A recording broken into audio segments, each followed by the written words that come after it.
सामने आ रही है, जहां किस तरीके से प्रधानमंत्री नजर आ रहे हैं और यहां पर वो पहुंचे हुए हैं। प्रधानमंत्री नरेंद्र मोदी इस वक्त आपको तस्वीरों में नजर आ रहे होंगे। ये लाइव तस्वीरें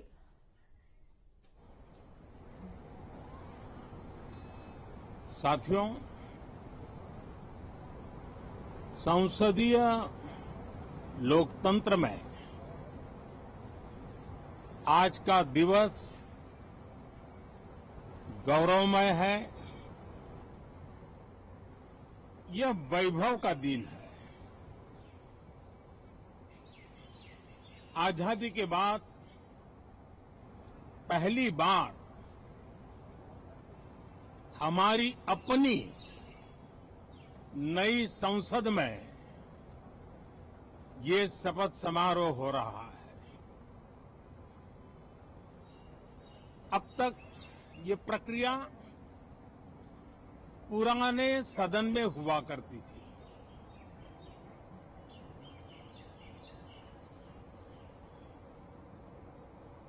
आज के इस महत्वपूर्ण दिवस पर मैं सभी नवनिर्वाचित सांसदों का हृदय से स्वागत करता हूं, सबका अभिनंदन करता हूं और सबको अनेक अनेक शुभकामनाएं देता हूं।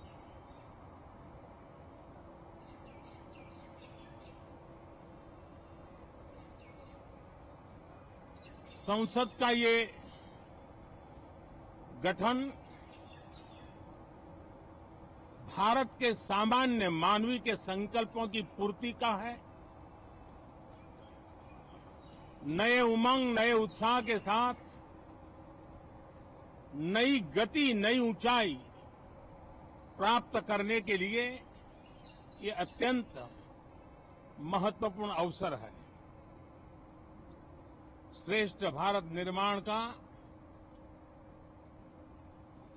विकसित भारत 2047 तक का लक्ष्य, ये सारे सपने लेकर के, ये सारे संकल्प लेकर के आज 18वीं लोकसभा का प्रारंभ हो रहा है। विश्व का सबसे बड़ा चुनाव बहुत ही शानदार तरीके से, बहुत ही गौरवमय तरीके से संपन्न होना, ये हर भारतीय के लिए गर्व की बात है। 140 करोड़ देशवासियों के लिए गर्व की बात है। करीब 65 करोड़ से ज्यादा मतदाताओं ने मतदान में हिस्सा लिया। यह चुनाव इसलिए भी बहुत महत्वपूर्ण बन गया है कि आजादी के बाद दूसरी बार किसी सरकार को लगातार तीसरी बार सेवा करने के लिए देश की जनता ने अवसर दिया है और यह अवसर 60 साल के बाद आया है। ये अपने आप में बहुत बड़ी गौरवपूर्ण घटना है। साथियों, जब देश की जनता ने तीसरे कार्यकाल के लिए भी एक सरकार को पसंद किया है, मतलब उसकी नीयत पर मोहर लगाई है, उसकी नीतियों पर मोहर लगाई है, जनता जनार्दन के प्रति उसके समर्पण भाव को मोहर लगाई है। और मैं इसके लिए देशवासियों का हृदय से आभार व्यक्त करता हूं। गत 10 वर्ष में जिस परंपरा को हमने प्रस्तावित करने का निरंतर प्रयास किया है, क्योंकि हम मानते हैं कि सरकार चलाने के लिए बहुमत होता है, लेकिन देश चलाने के लिए सहमति बहुत जरूरी होती है। और इसलिए हमारा निरंतर प्रयास रहेगा कि हर किसी की सहमति के साथ, हर किसी को साथ लेकर के मां भारती की सेवा करें, 140 करोड़ देशवासियों की आशा आकांक्षाओं को परिपूर्ण करें। हम सबको साथ लेकर के चलना चाहते हैं, सबको साथ लेकर के संविधान की मर्यादाओं का पालन करते हुए निर्णयों को गति देना चाहते हैं। 18वीं लोकसभा में हमारे लिए खुशी की बात है कि युवा सांसदों की संख्या अच्छी है। और हम जब 18 की बात करते हैं तो भारत की परंपराओं को जो जानते हैं,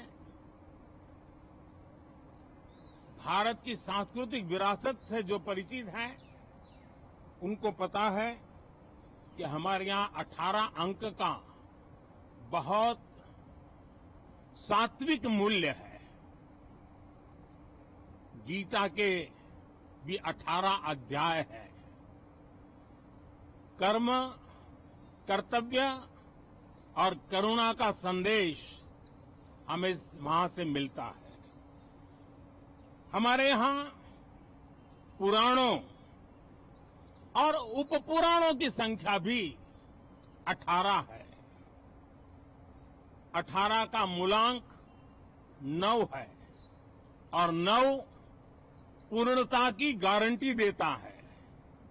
9 पूर्णता का प्रतीक अंक है। 18 वर्ष की आयु में हमारे यहां मताधिकार मिलता है। 18वीं लोकसभा भारत के अमृतकाल की इस लोकसभा का गठन वो भी एक शुभ संकेत है। साथियों, आज हम 24 जून को मिल रहे हैं। कल 25 जून है। जो लोग इस देश के संविधान की गरिमा से समर्पित हैं, जो लोग भारत की लोकतांत्रिक परंपराओं पे निष्ठा रखते हैं, उनके लिए 25 जून न भूलने वाला दिवस है। कल 25 जून को भारत के लोकतंत्र में जो काला धब्बा लगा था, उसके 50 वर्ष हो रहे हैं। भारत की नई पीढ़ी इस बात को कभी नहीं भूलेगी कि भारत के संविधान को पूरी तरह नकार दिया गया था। संविधान के लीरे लीरा उड़ा दिए गए थे। देश को जेल खाना बना दिया गया था। लोकतंत्र को पूरी तरह दबोच दिया गया था। इमरजेंसी के ये 50 साल इस संकल्प के हैं कि हम गौरव के साथ हमारे संविधान की रक्षा करते हुए, भारत के लोकतंत्र, लोकतांत्रिक परंपराओं की रक्षा करते हुए देशवासी संकल्प लेंगे कि भारत में फिर कभी कोई ऐसी हिम्मत नहीं करेगा जो 50 साल पहले की गई थी और लोकतंत्र पे काला धब्बा लगा दिया गया था। हम संकल्प करेंगे जीवंत लोकतंत्र का।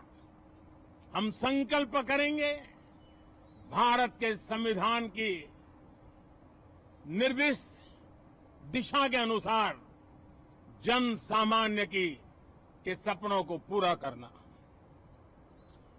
साथियों, देश की जनता ने हमें तीसरी बार मौका दिया है। ये बहुत ही महान विजय है, बहुत ही भव्य विजय है।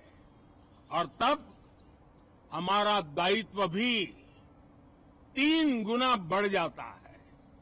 और इसलिए मैं आज देशवासियों को विश्वास दिलाता हूं कि आपने हमें जो तीसरी बार मौका दिया है, 2 बार सरकार चलाने का अनुभव हमारे साथ जुड़ा है।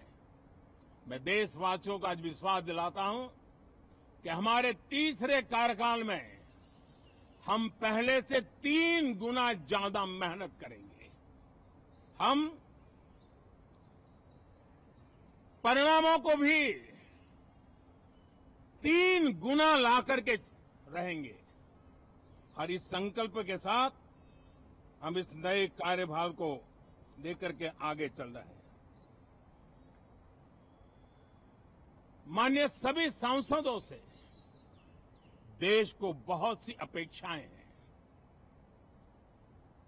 मैं सभी सांसदों से आग्रह करूंगा कि जनहित के लिए, लोक सेवा के लिए हम इस अवसर का उपयोग करें और हर संभव हम जनहित में कदम उठाएं। देश की जनता विपक्ष से अच्छे कदमों की अपेक्षा रखती है। अब तक जो निराशा मिली है, शायद इस 18वीं लोकसभा में विपक्ष देश के सामान्य नागरिकों की विपक्ष के नाते उनकी भूमिका की अपेक्षा करता है, लोकतंत्र की गरिमा को बनाए रखने की अपेक्षा करता है। मैं आशा करता हूं कि विपक्ष उसमें खरा उतरेगा। साथियों, सदन में सामान्य मानवीय की अपेक्षा रहती है डिबेट की, विजिलेंस की। लोगों को अपेक्षा नहीं है कि नखरे होते रहे, ड्रामा होते रहे, डिस्टर्बेंस होता रहे। लोग सब्सटेंस चाहते हैं, स्लोगन नहीं चाहते हैं। देश को एक अच्छे विपक्ष की आवश्यकता है, जिम्मेवार विपक्ष की आवश्यकता है। और मुझे पक्का विश्वास है कि इस 18वीं लोकसभा में हमारे जो सांसद जीत करके आए हैं, वो सामान्य मानवीय की इन अपेक्षाओं को पूर्ण करने का प्रयास करेंगे। साथियों, विकसित भारत के हमारे संकल्प को पूरा करने के लिए हम सबका दायित्व है। हम मिलकर के उस दायित्व को निभाएंगे। जनता का विश्वास हम और मजबूत करेंगे।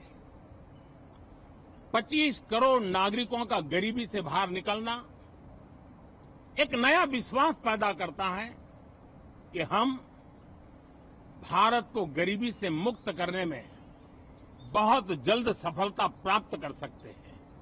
और ये मानव जाति की बहुत बड़ी सेवा होगी। हमारे देश के लोग 140 करोड़ नागरिक परिश्रम करने में कोई कमी नहीं रखते हैं। हम उनको ज्यादा से ज्यादा अवसर जुटाएं, इसी एक कल्पना। और हमारा ये सदन वो एक संकल्प का सदन बने। हमारी 18वीं लोकसभा संकल्पों से भरी हुई हो, ताकि सामान्य मानवीय के सपने साकार हो। साथियों, मैं फिर एक बार विशेष करके नए सांसदों को बहुत बहुत बधाई देता हूं।